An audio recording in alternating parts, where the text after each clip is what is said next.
This Veterans Day, we celebrate the 30th anniversary of the Vietnam Veterans Memorial. The wall is more than just 58,000 names etched in granite. They are etched in the hearts of those who come to pay their respects. And by all accounts, those names bring healing to its visitors. And when I saw names of my friends on the wall, I lost it. Completely lost it. Broke down and just cried like a baby. I feel like nothing's changed. It's that you're still connected. It's like the Secretary of the VA said, you're forever young. And I think when you come here and you touch the names of men that you fought with and men that you knew, it started the healing process, which many of these guys are still going through. The wall also brought healing decades after he witnessed a fellow warrior die at his side. It took 40 years to find out his name, and today he had the chance to meet him again. So I just put a flag by his name there. But that's the beauty about this wall. It continues to heal people.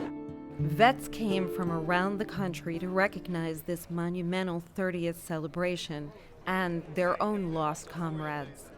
Well, I come to the wall to honor the brothers that died in the Ia Drang Valley during the first major battle of the Vietnam War. We were spared the battle and given our life to come here and never let the rest of the world forget these 58,282 names that are here.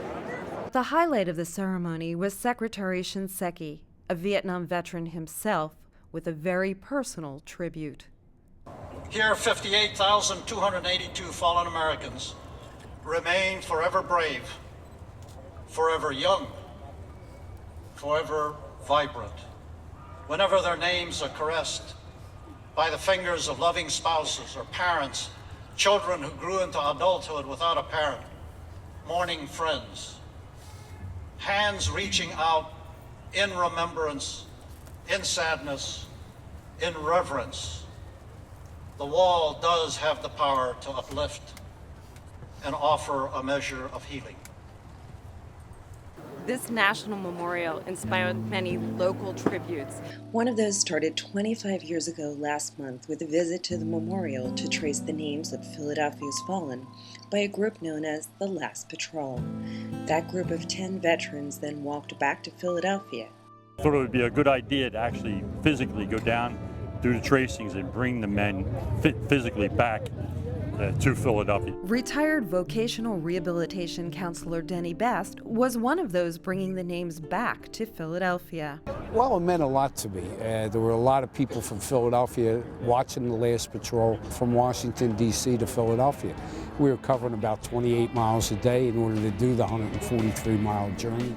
A journey that ended with a huge reception at the groundbreaking. Finally, Penn's Landing was in sight with several thousand people waiting. For members of the Last Patrol, time to sum up. It feels good. It really feels good. Last month, the Philadelphia Vietnam Veterans Memorial Fund celebrated those 25 years with a weekend of activities. A very emotional candlelight vigil with the reading of 646 names of Philadelphians on the wall. Edward D.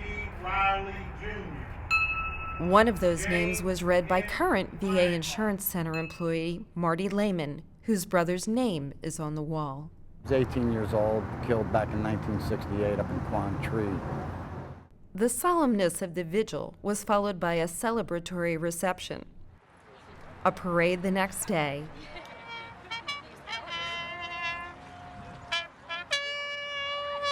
and a dedication ceremony where Philadelphia's mayor presented a proclamation.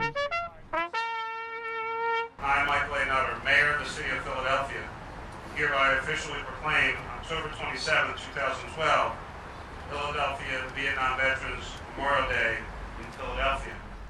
Today, VA employees strongly support the memorial. There is a connection. There's a connection with Marty, and Marty's down here for, every Veterans Day, Memorial Day, and he presents the wreath for the Employees Association from the regional office. There's a connection also with many of the employees who were responsible for this wall, like Denny Best and Mike Daly and John Gallister, who still works in insurance. Maybe the most unusual connect to the wall is Undersecretary for Benefits Hickey's father, who was part of the last patrol's walk back to Philadelphia. I remember crawling out of my bed when I heard his Army buddy's car pull up into the driveway and running to the bedroom window to get one last look at my hero before he went to a war in a place my geography class didn't even show on their maps yet. He was my father, an Army soldier headed to war in Vietnam along with so many other brave, selfless, and courageous men. It was really amazing to see that so many people cared to take time out of their busy lives to come out and share a moment in remembrance of others. And it's no small thing that people have given their lives for another. That's the greatest sacrifice we can ask a person to do.